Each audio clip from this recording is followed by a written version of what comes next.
नमस्कार मित्रांनो, मी मध्यंतरी अश्विनी हॉस्पिटलचा एक व्हिडिओ टाकला होता की ओ पी डीमध्ये न तपासता ओ पी डीमध्ये आपण नंबर लावला, डॉक्टरांना वेळ नाही, तुम्ही पलीकडं कॅथलॉग विभाग मला सगळ्यांनी सांगितलं की ते कॅथलॉग विभाग आहे. मला पण माहिती आहे. मी 92 सालापासून तिथं माझ्या वडिलांची ट्रीटमेंट होती, मी तिथं येत होतो.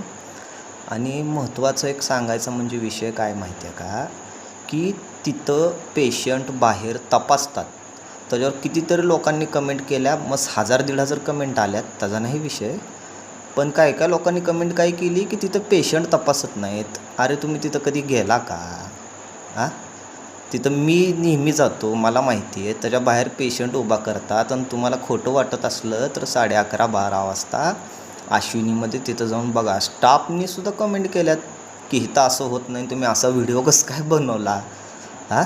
मला दिसलं म्हणून मी बनवला ना, का उगाच असंच बनवला? त्याच्या बाहेर पेशंटला उभा करते.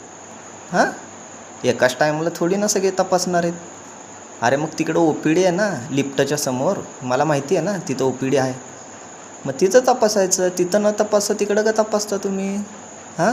नाही सर, तिकडं बोलवायला लागले, तिकडं जावा, हे तिथल्या स्टाफलासुद्धा माहिती आहे. आणि जिथं कार्डिओमध्ये जेवढे पेशंट जातात ना, त्या पेशंटलासुद्धा माहिती आहे. ते कमेंट करत नाहीत. पण बाकीचेच लोक, तुम्हाला माहिती आहे का तिथली, तुम्हाला हे आहे का, ते आहे का? अरे माहिती असल्याशिवाय कोण टाकत नसतं. आणि ज्याला वाटतंय ना त्यांनी जाऊन बघावं काय आहे तिथली परिस्थिती. आणि ती 2 खुर्च्या ज्या आहेत ना, ती खुर्च्या पण मी सांगितल्यावरच ठेवलेल्या आहेत. याच्या आधी पण मी तिथं गेलो होतो, पेशंट घेऊनच गेलो होतो. पेशंटला चक्कर यायला लागली तर पेशंट आमचा भिंतीला टेकून उभारला.